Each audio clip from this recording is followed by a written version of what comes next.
So we'll start with a review problem from Math 20 final exam. Any of these look interesting? And I overheard earlier there was also homework questions on the driving a car and carbon footprint one, so we can get to those two.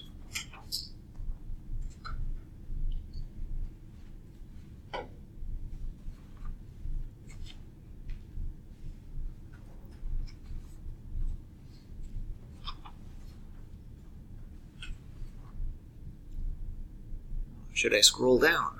Other ones interesting, not these. Okay.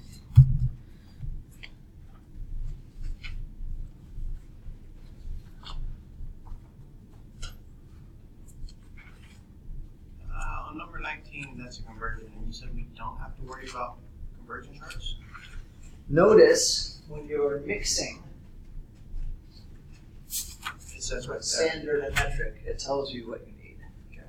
So in Math 20, if you were in a Math 20 class, you would be responsible for memorizing, because there's no notes on those tests, all of the conversion rates within standard, so feet to inches to yards to miles, and within metric, how to get from meters to kilometers with decimal point scoots. But mixing them you don't have to memorize. That's just a departmental policy.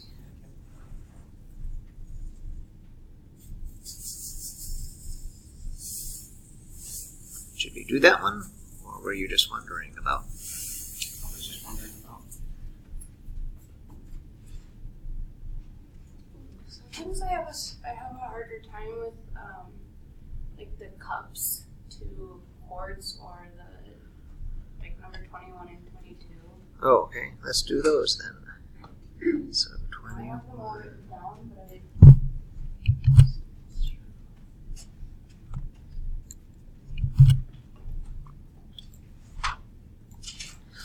So the picture we had, let me open another window, was, come on, scroll down. Parts of a gallon. So that was our overall picture.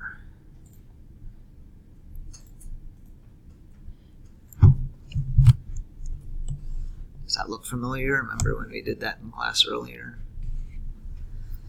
So he drinks 22 cups, and how many quarts is that? So I can see on my picture that if I have 4 cups, that's the same as 1 quart. 5.5. So 4 cups.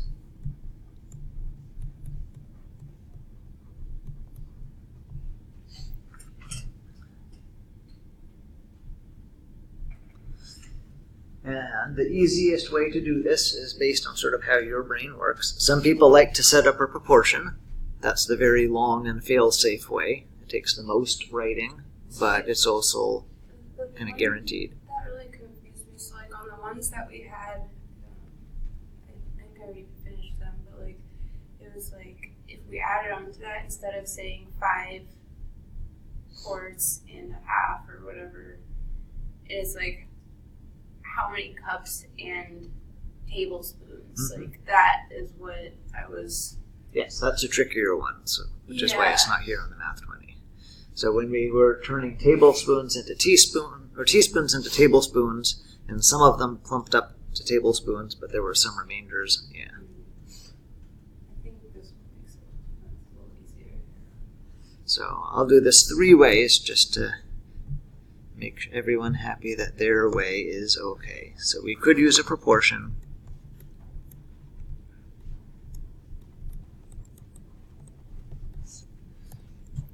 So 1 quart is 4 cups. You could write that upside down. Whatever you do, there we go. It has to have the same words on the other side.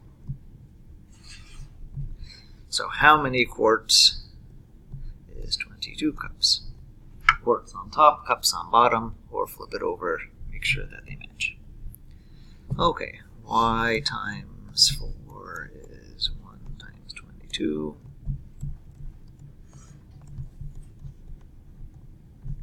Divide both sides by 4. And as someone called out earlier, we do have 5.5.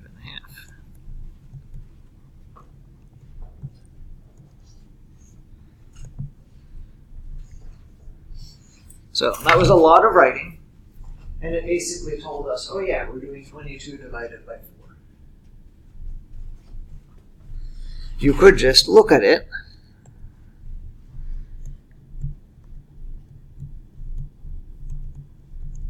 and if you had some intuition about things, you'd say, the quart is a bigger thing than the cup. So if I'm grouping things into quarts, there's going to be less of them than if I group them into cups. So if I'm getting less of them, that must mean I'm dividing the 22 instead of multiplying the 22. So I'll just go 22 divided by 4 equals 5.5 cups.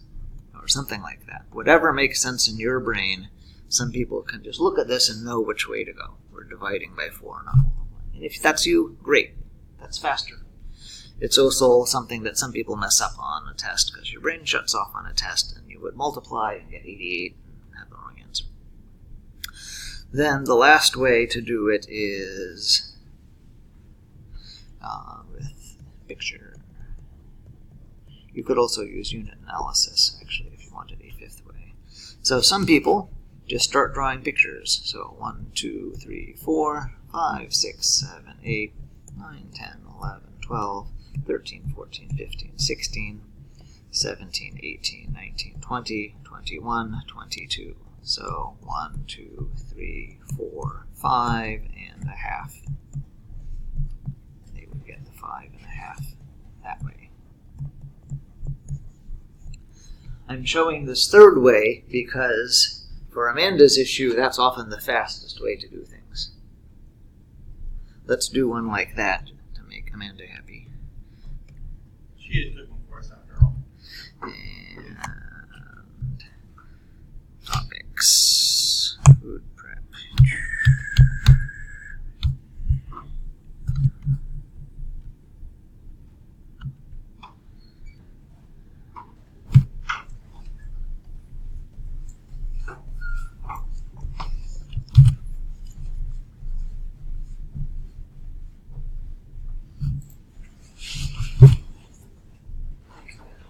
No, that's the wrong kind of thing. Never mind, a different example problem. I want...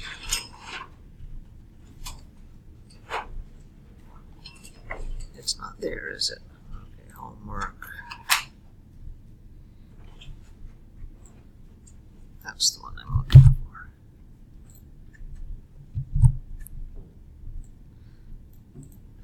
Okay, so you have 7 teaspoons as some tablespoons and some other teaspoons left over.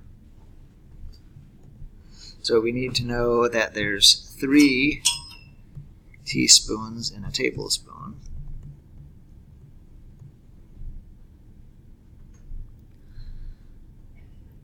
So if I just draw my picture, there's 3 more, there's 1 more. I've used up all 7. So that was 1, 2 tablespoons, and 1 teaspoon left over.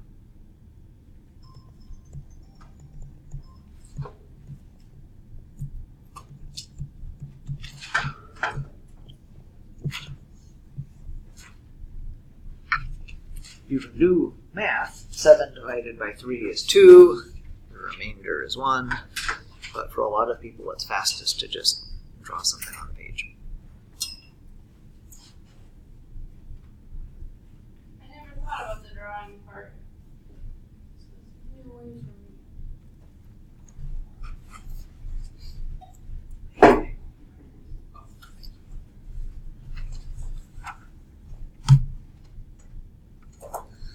Okay, let's do the other one.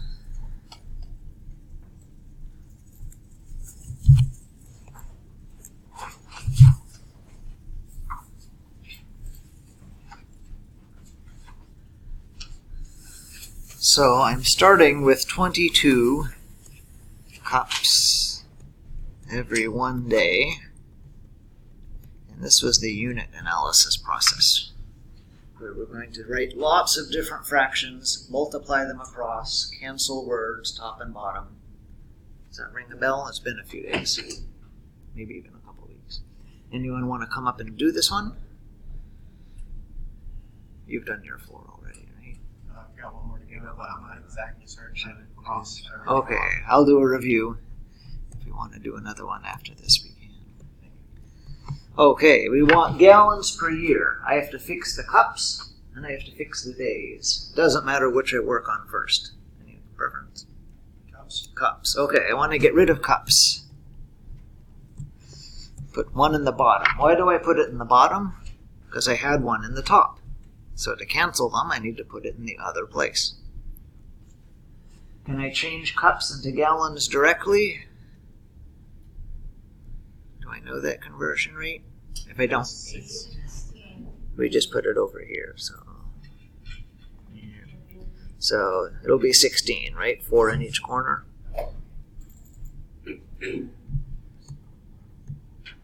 So 1 gallon is 16 cups. Now I also want to get rid of my days. Am I going to put my next days on the top or bottom? Top. Why on the top? Yeah, I can cross it out. I already have 1 on the bottom. Can I go from days to years in 1 step? Yeah, so 365 days is 1. Okay, don't draw what I'm about to do, but I'm going to actually show you what could happen. Let's say that you didn't have the gallons to cups all memorized.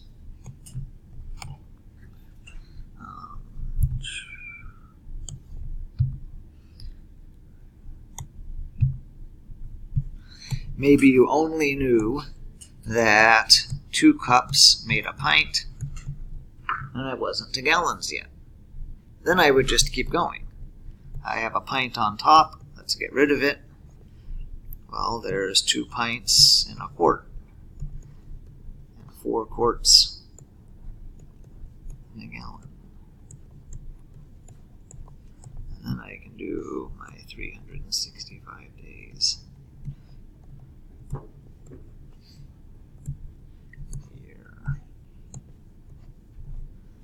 So there's no limit on how many fractions you can make. It's all going to work out. Sorry.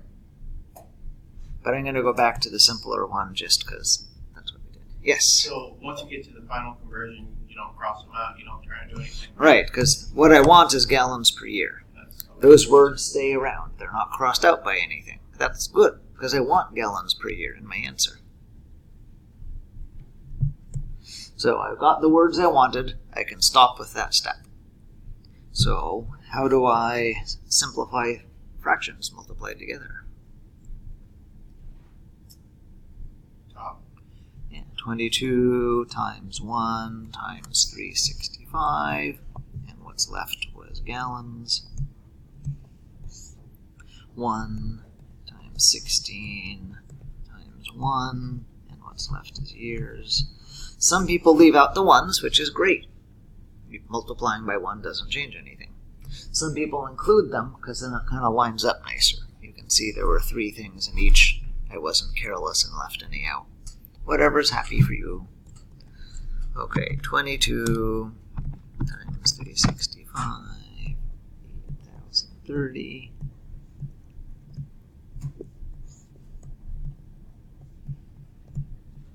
So that was step 2. Multiply across the top, multiply across the bottom. I have one more step.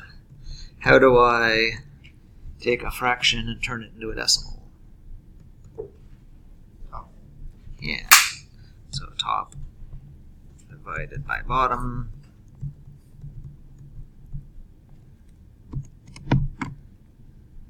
So I should round.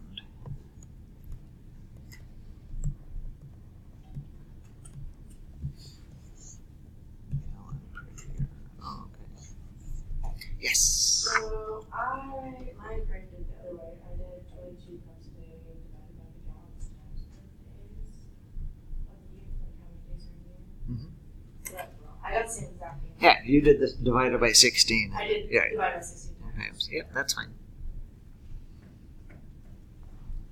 Again, this routine is just the fail-safe routine. You write more, but you really can't mess up. You can like misremember a conversion factor, but oh well, you would do that anyway.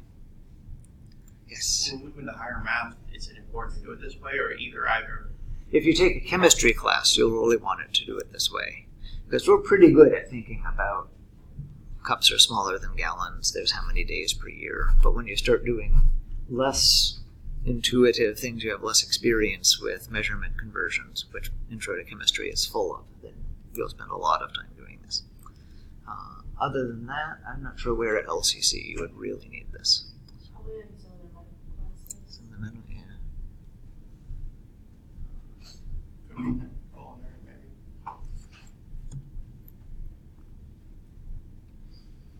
Okay.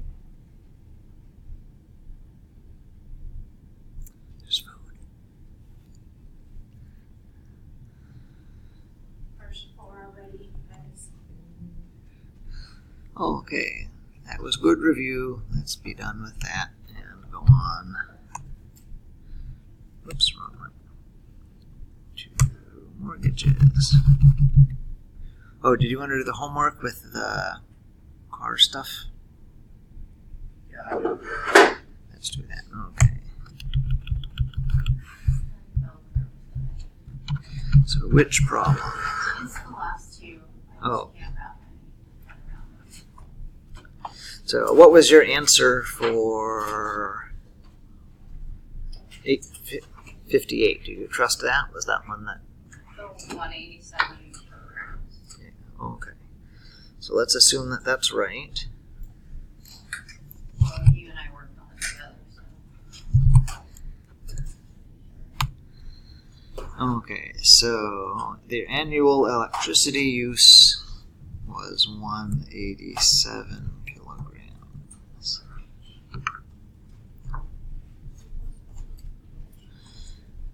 And if you aren't sure where to get that, then Kim is reminding me that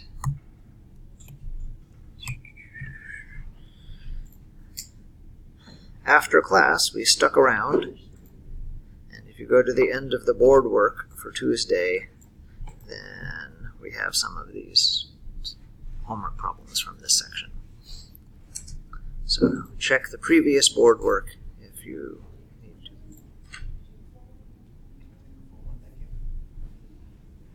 Okay, well conveniently we just reviewed unit analysis. We can use it again. So, if we have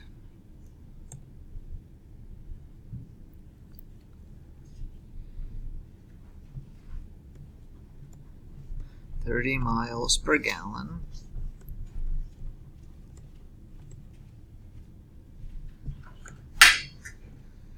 and each gallon is 8.8 kilograms. I can multiply it across and get miles per kilogram. Whoop, that's flipped. I don't want miles per kilogram. I want kilograms per mile. Does that make sense? So the one thing that you can, I don't want to say do wrong, but sit up and say, oops, just like we did, is say, I want to have this upside down. So, cross it out and try again. 1 gallon, 30 miles. So gallons was on top, now we need it on the bottom. Okay, now we're all set, because we're going to say that, oh wait, we have the kilograms, never mind all that. Anyway, flip it if you need to, but we don't need to, because we have kilograms on top.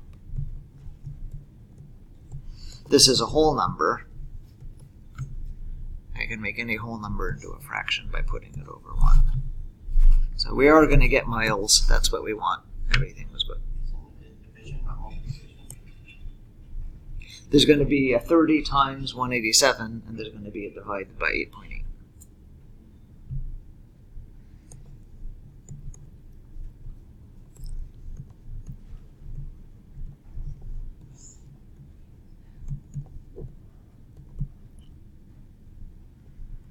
So whatever that is. Are you timesing miles per hour? Oh, never mind. Oh.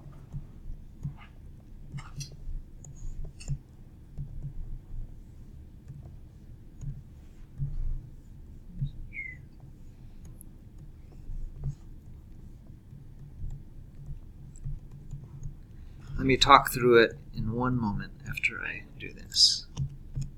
About 630. Okay, so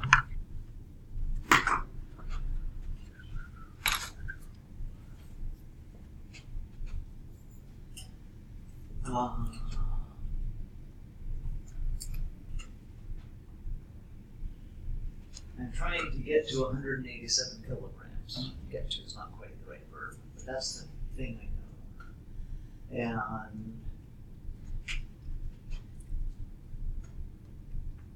I should have written this the other direction. Anyway, so for every 8.8 kilograms, I use up a gallon. And then for every gallon, I get 30 miles. It's not a good explanation.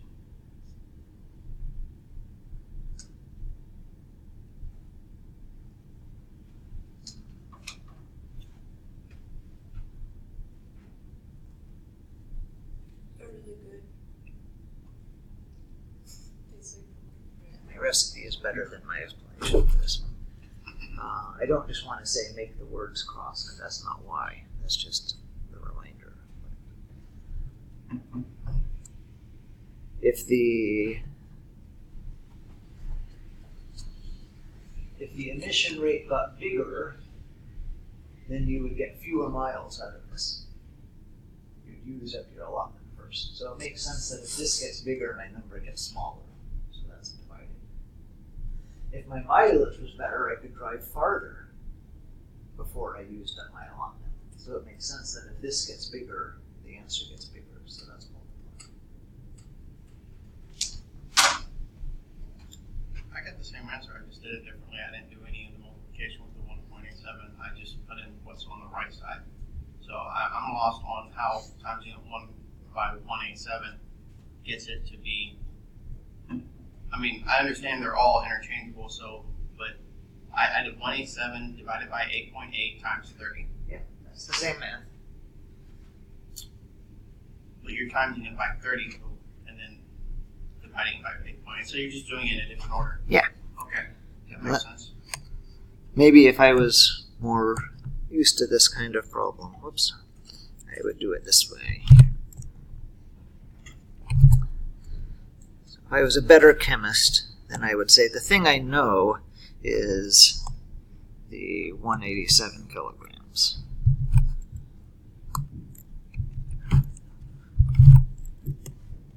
So I'll start with that. Put it over 1 because it's not a fraction yet. And then I'll say, well, for every kilogram, I get, or every 8.8 kilograms, I go a mile. And for every 30 miles, it uses up a gallon.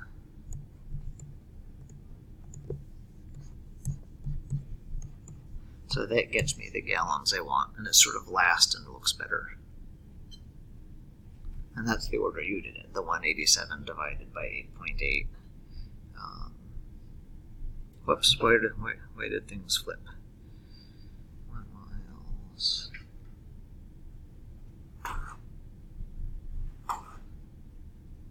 Did you get 30 miles per 8.8 emissions?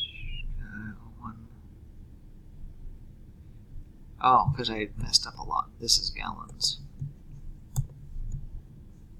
I'm thinking of where I am going and not what I am doing.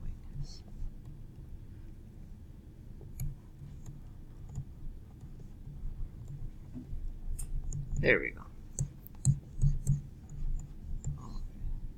miles there. Whoops.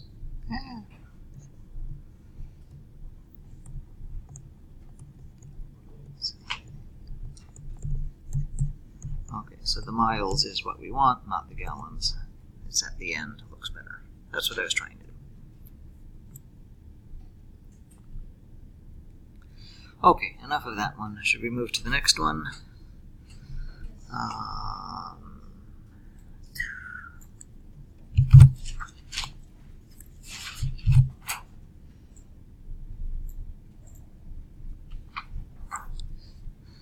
So we had 187 for their electricity.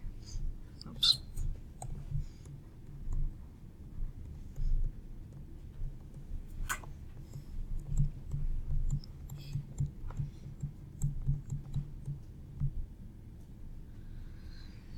Then for the car, it was 333 gallons.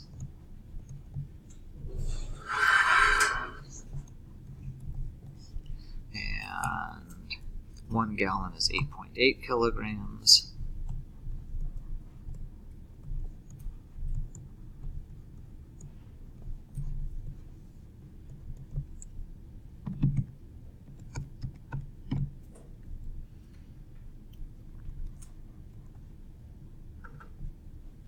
Actually, no.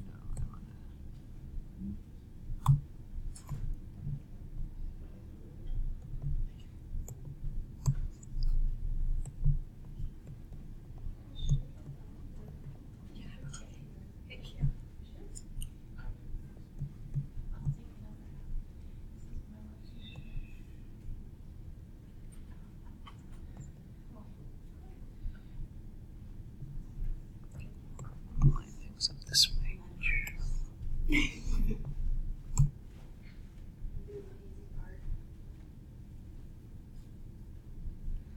Okay, so add those up.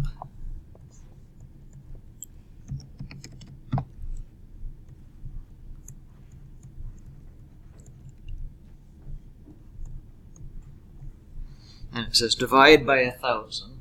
A metric ton is 1,000 kilograms.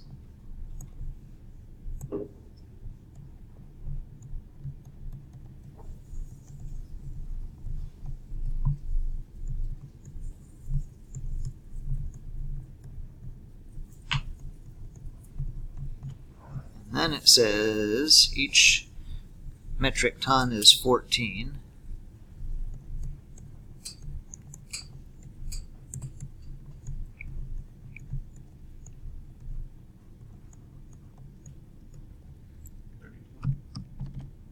No, 42, sorry. So 43.6.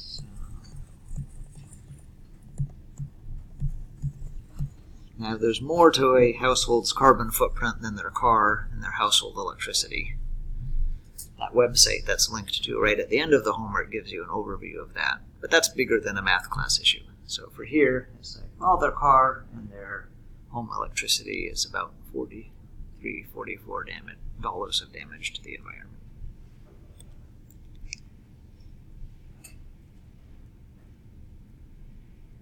Where did you add the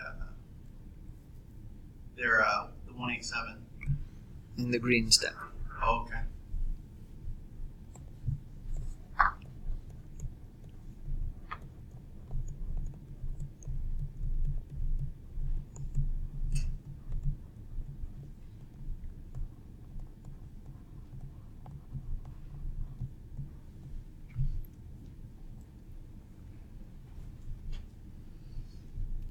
Okay, now let's do mortgages. We spent a lot of time on review, but that's okay. Questions more about this one? We are not in a rush. If you've noticed, we are on the end of week 4, and we're almost at the 2/3 thing. So we have lots of time. Saving for retirement is by far the biggest of these subtopics. We will be at it for more than a week.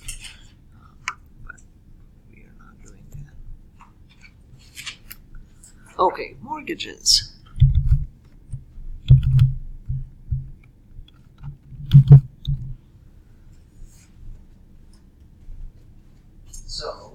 steps, all of them small. Don't make little careless mistakes if you can avoid it, but everyone does anyway. So we have a family, and the family we used last time, you can look at from the notes last time. Let's make up a new one. So, what's the name of our pretend family? Jetsons. The Jetsons, okay.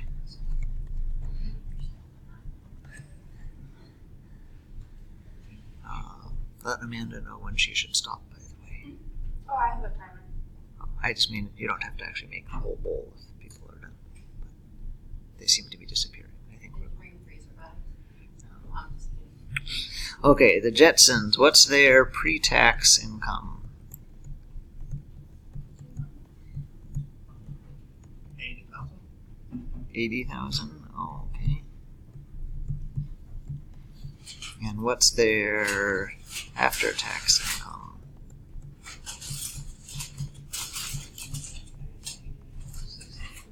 64,000. Oh, okay. And we also need to know their interest rates.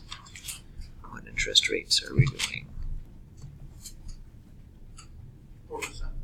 I want one on the table. 4% might be more realistic today, but let's use that. You're right. 5%. 5%? And how many years do they want their mortgage for? 25. What? It's not all done yet. Okay, so let's go back to that table. Okay. 5% and 25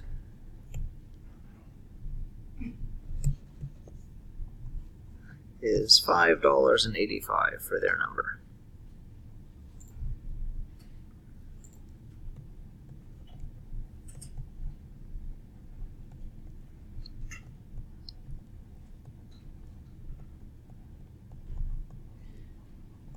There's a few more things we'll need when we get to the upfront expenses, but that's enough to get going. Okay, so back to our story.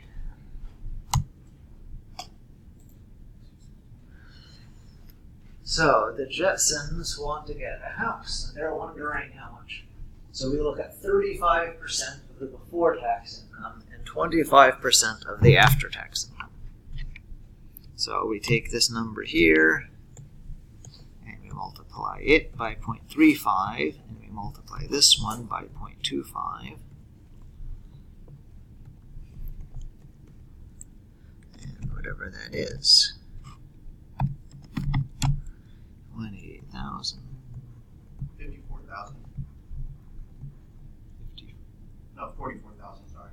0.25. That doesn't sound right. 16. So each year they should be spending between 16 and 28,000 on their mortgage, according to these very general across the country guidelines. So for a monthly payment, we'd have to divide by 12. So that's the yearly amount.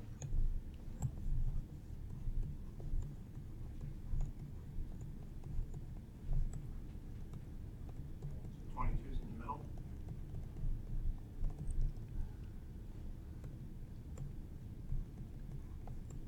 Oh, no, I see. My bad.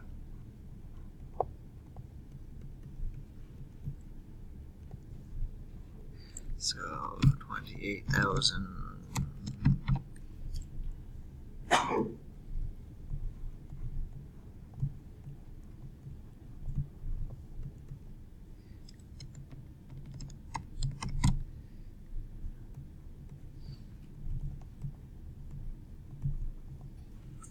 So that's their monthly amounts.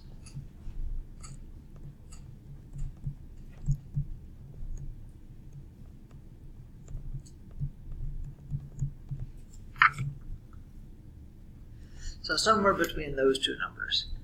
And it wouldn't be your job on a homework or test to try and pick for them. It's just going to tell you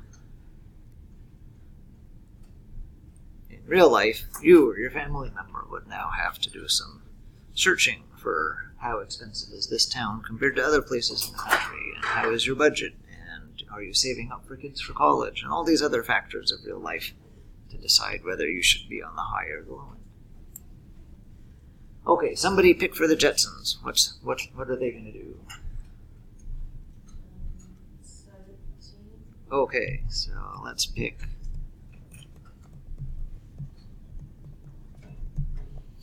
1,700 a month. As I mentioned at the beginning of class, we're a little funny here. We're actually going to find out that each month they will pay less for their mortgage than this, because the down payment will shrink things and change the numbers again. But we're assuming also that they don't actually have a down payment sitting around. They're borrowing from friends or family or their kids' college savings or something. And so they have down payment paying back to do also. Okay, that's part one. They now know that each month they should pay about $1,700 for their house. That's what they've looked at with the math and whatever other real life issues they've had. Then there was the amortization table. This they don't have any choice on at all. Well, sort of. They can pick the years of the loan, but the interest rate's just whatever the current interest rates are.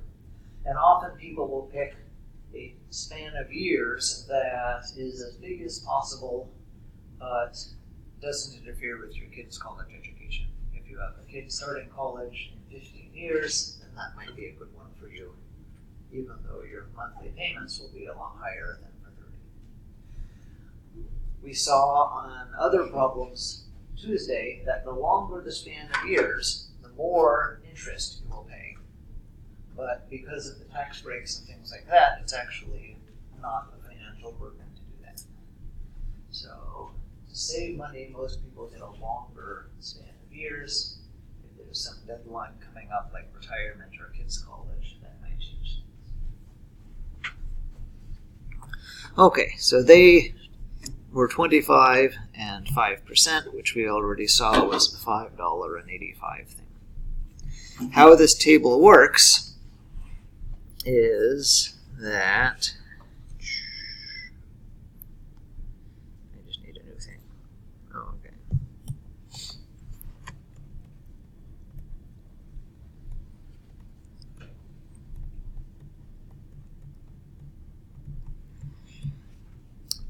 The story we had was they arrive at the bank with a suitcase. It has that $1,700 for their monthly payment in it. They go up to the bank teller, and the bank teller says, your number was $5.85. So every time you hand me $5.85, you get $1,000 of loan. How many times can they do that? Well, that's a division problem. So 290, about 291.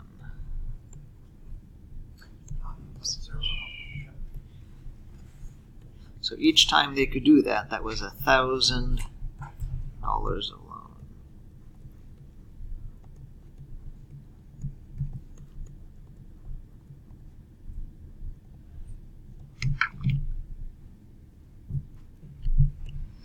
So they want a $291,000 house.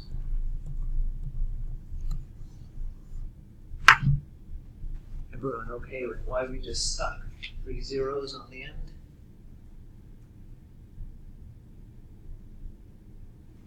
Because this number was counting thousands.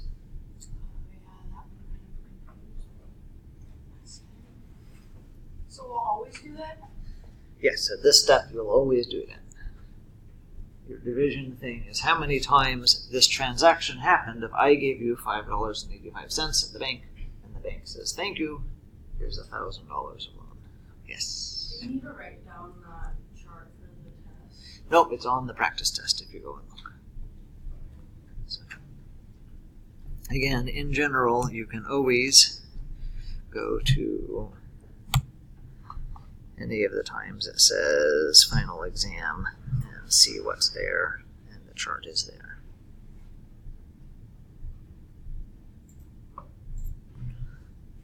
Okay, so now we know how big a house they can afford. And in a rough sense, we're done. They can start looking at Zillow and look for houses of this size, and find out what neighborhoods they can afford and things like that. But in real life, there's a lot more complications. So,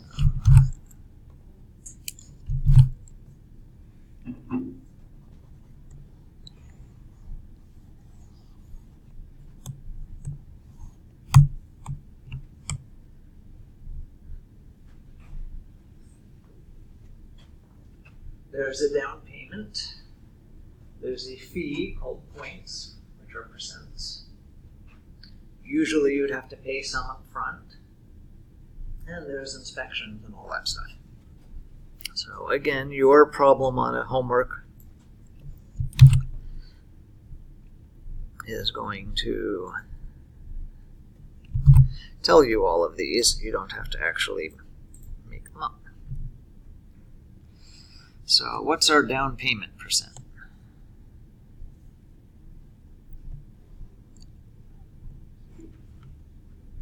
20% down, 15, something like that. 28%? Okay, 28% down payment. What's their mortgage fee? 2%. Okay. So let's have, yes, there's a monthly payment. And all these other things. Let's say that's whatever, 1,600.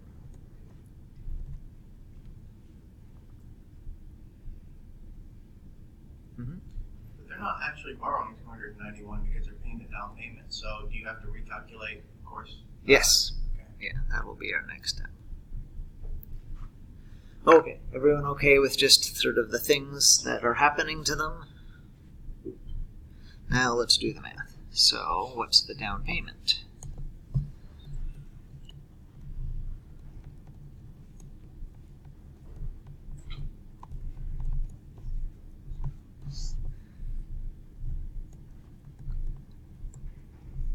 $81,500.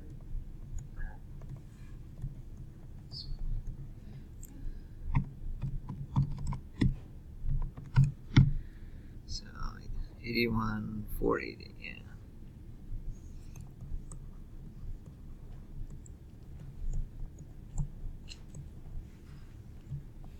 Either way,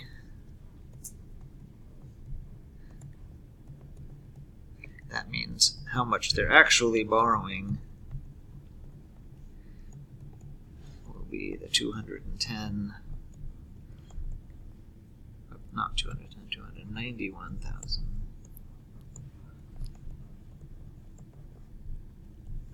minus this 81,480.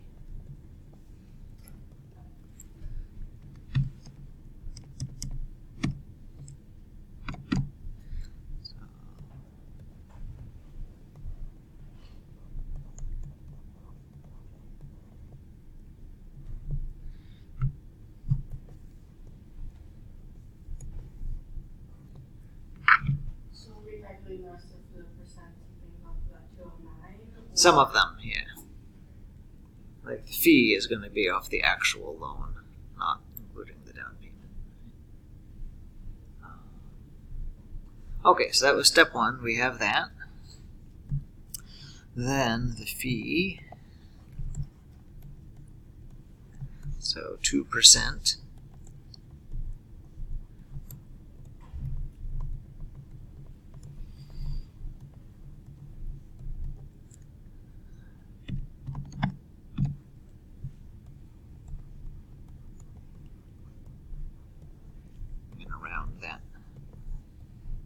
Broker doesn't get 40 cents. Okay. Then we have the monthly payment.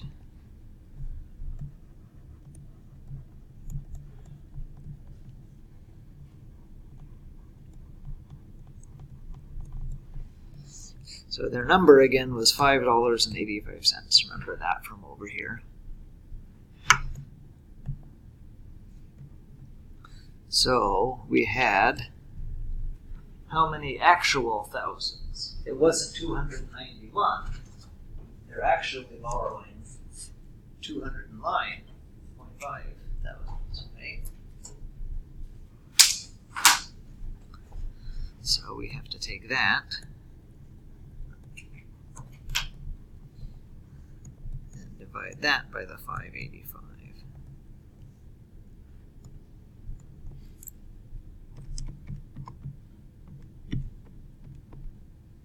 Whoops.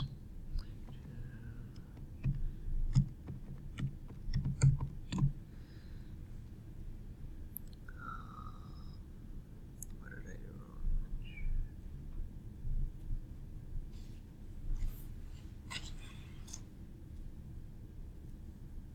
Oh, times, not divide. Each thousand costs them that much.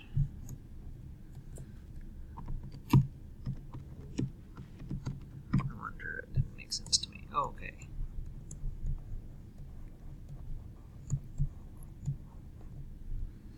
Oh, let's just round that too much.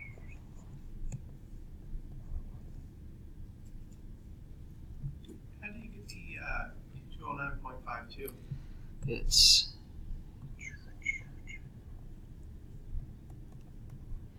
taking their actual loan size and how many thousands are in there. So I scoot my decimal point 3 times.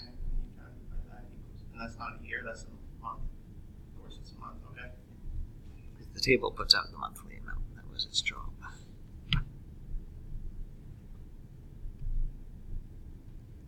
So, as you mentioned at the beginning, we've changed the rules on them, right? They budgeted 1,700, and they're actually paying 1,226, and that's because we're assuming that they need about $400, $500 each month to pay off that down payment.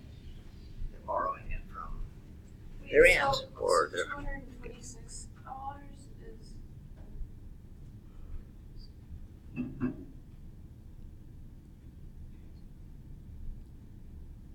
thought there was something else that we did once we got the answers. We have to add them all up. You have to move the decimal every time you use the table. The first time, we moved the decimal to the right because we were going in one direction. Where if this is your monthly payment, how many $5.85s fit into it? Each of those was 1,000. Now we're using the table in the opposite direction, and we're saying how many thousands were there. Each of them represents $5.85, so that makes the 1,226. So we used the 1,000 the other direction to prep for this number, not at the end. And that's the total, the total, I think it's called interest? Or is that No, just this is for just month? a monthly payment. This is what they write in their checkbook every month. But is that with interest? The interest will be included. The whole point of the table was you had those opposite factors, that the amount of loan to pay off goes down, but the interest is still coming up. And so after their 25 years, their last check will make everything zero and be happy. Okay, we're not quite done. We need to add them all up.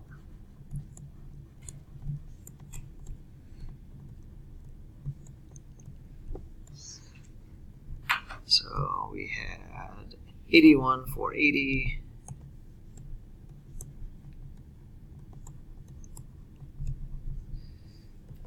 And 4190.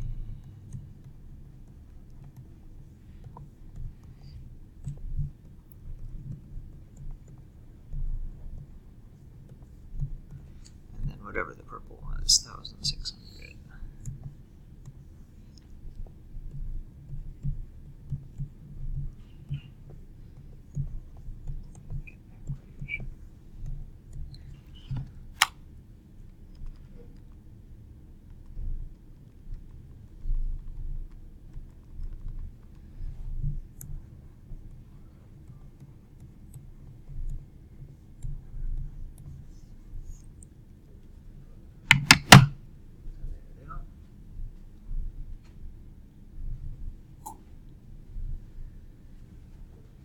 if they happen to have a whole bunch of money in savings, then the steps we did were slightly out of order. They could have just found the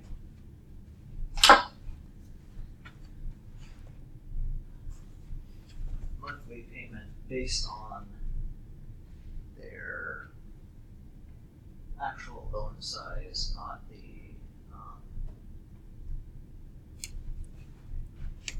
they could have said, we want an actual loan of this size, not a total expense of this size, because they had just money lying around that have payment. But again, we're assuming they don't, so we are over budgeting because they need some help getting that 88,000.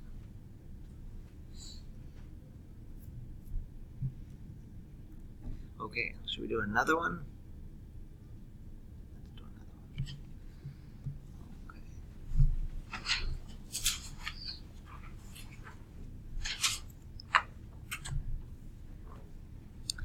Okay, we've done the Jetsons, another family. Flintstones. Flintstone, okay. Let's say the Adams. The what? Oh, Adams. Adams family? Okay.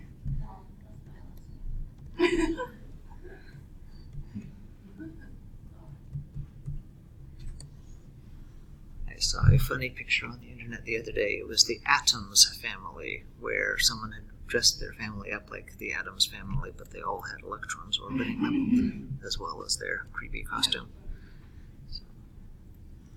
Okay, so we need to know the same kind of thing. Should we... Okay, so what do we start with? Pre-tax. What's that number going to be? 150. Let's make it a lot different than last time. 280,000. 280? Okay, that's a lot different. So a much wealthier family. Post-tax.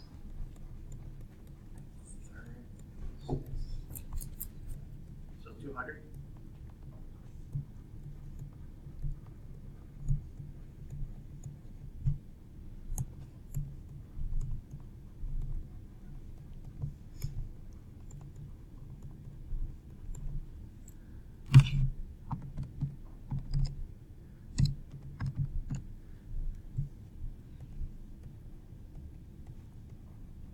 Oh, come on.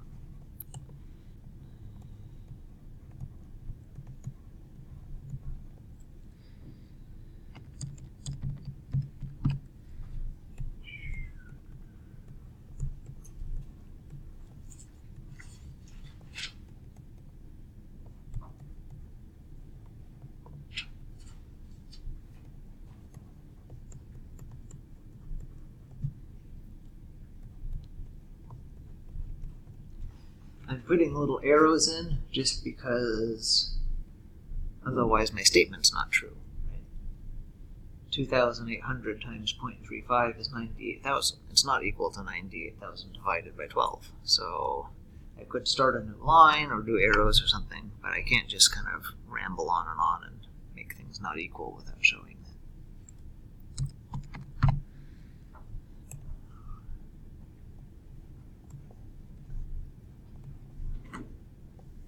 So 4,000. What is going on? 167.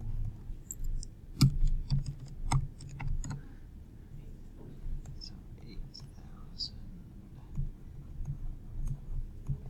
Okay, so as usual, we have quite a range. They do some soul searching, look at their long-term financial picture, and what do they pick? 8,000. They want to live large. Okay, Adam's family has a nice house. It's a mansion. It's a museum. 8,000. Okay.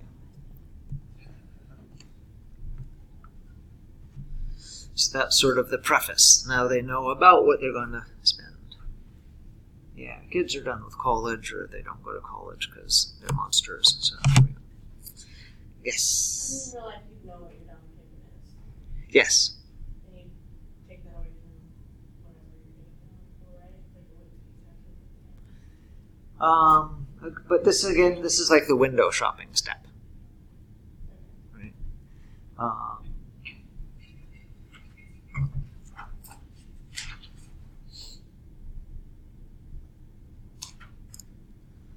so I don't want to confuse people by doing things in two different orders, but we could do the. We, Fine. we could just Either that imagine or they the have a other down test. payment lying around in their savings and investments somewhere. If Go it's with gonna it be this one, the test just do it. this way. I just, No, the test is actually simpler, so we'll talk about that in a moment. Okay, so they're going to spend about $8,000, and again, we're assuming that they don't have a down payment lying around because most people who go to LCC don't have a down payment lying around, so that's sort of in the budget too. Okay, now we need their other numbers. So let's say that it's a good thing they're wealthy because we're up to a 7% rate. And they're not in a rush because they're like monsters that live forever, so 30 years. So that means, Years of 7 is $6.65. yeah, $665.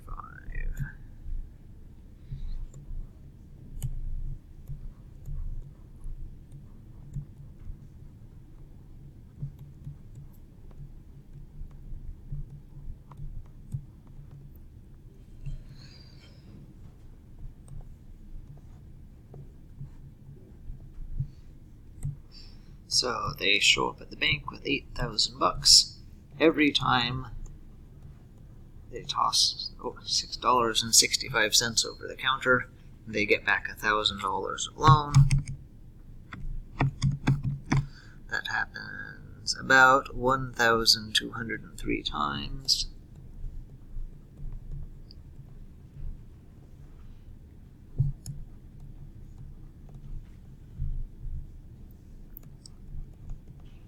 So stick 3 zeros on.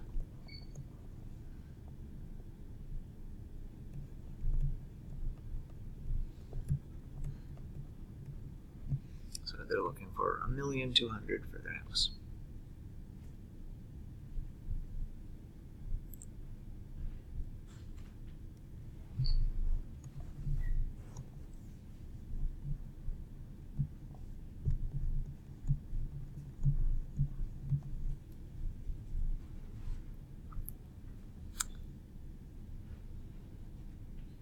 Now I think on the test, that's actually where we stop. Let's check and see.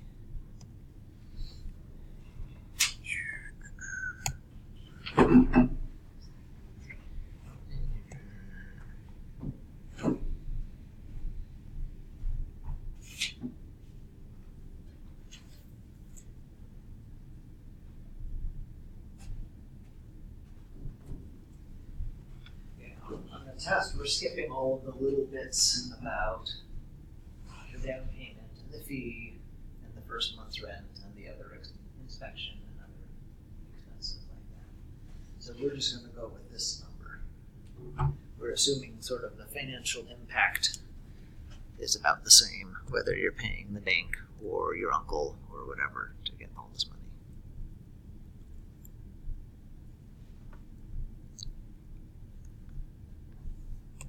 Okay, back to here. But let's do it the careful way for the homework first, and then do the wimpy way for the test. Okay, so that's their home size. Now we have that whole other list of things.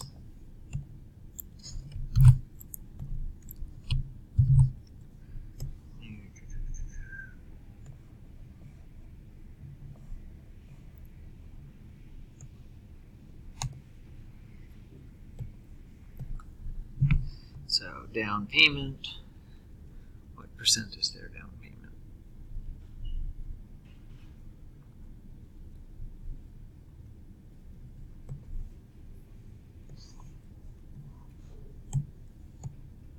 $240,600.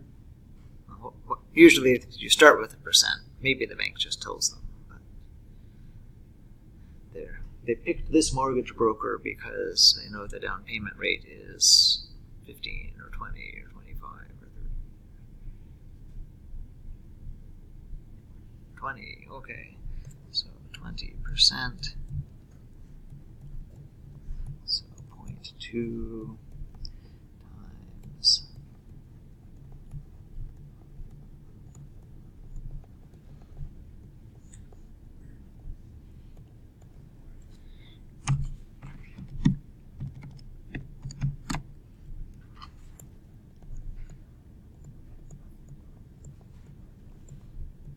they need as much down as the other family had total. Okay.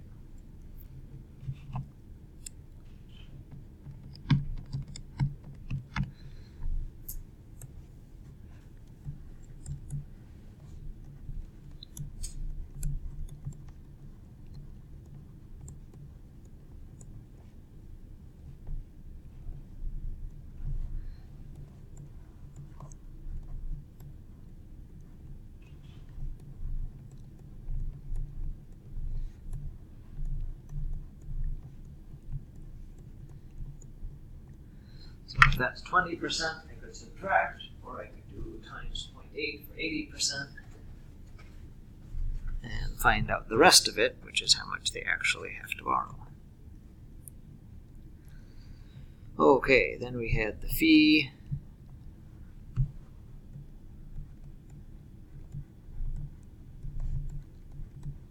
Let's say that they found a great deal because they're wealthy.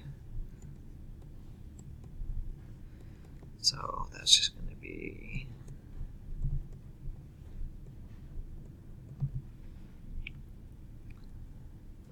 and we had their payment up front. What color was that one? Pink.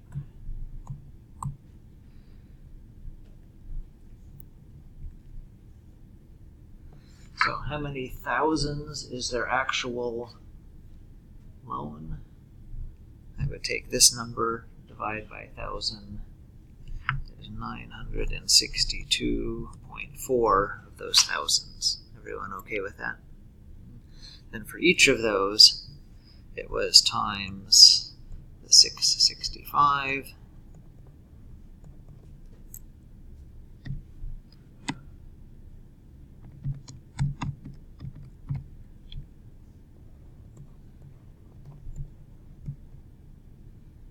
I'm going to round it up, 6,400.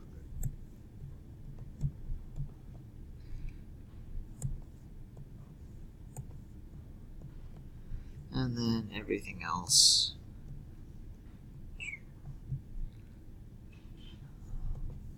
It's supposed to be purple.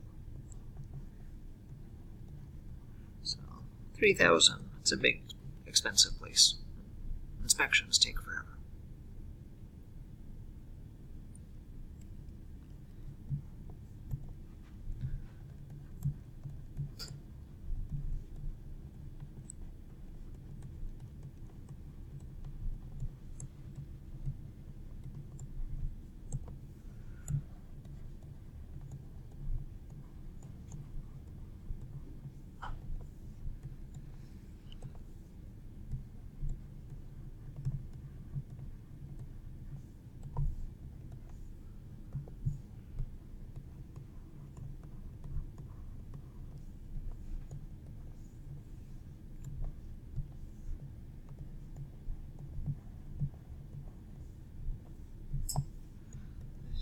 Whatever that is. 259,620. 24? Yeah, 620. 20. Sorry, I misheard you.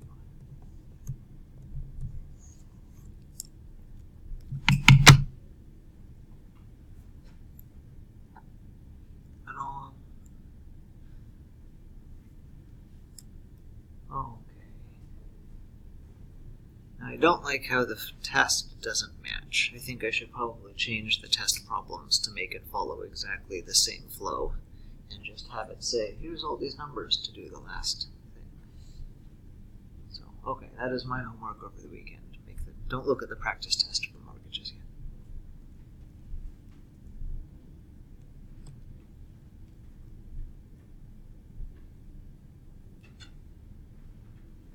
Okay, any questions about this? Let's look at the homework real quick. So,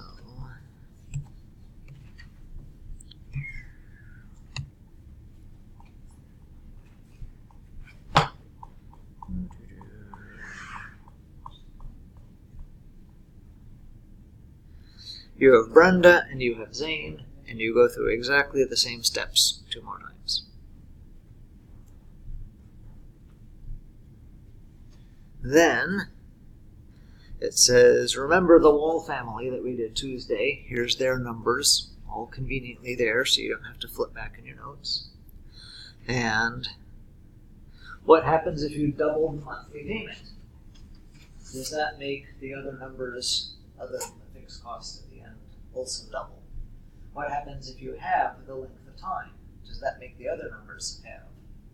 What happens if you have the interest rate? Does that make the other numbers have? What happens if you double the interest rate? Does that make the other numbers double?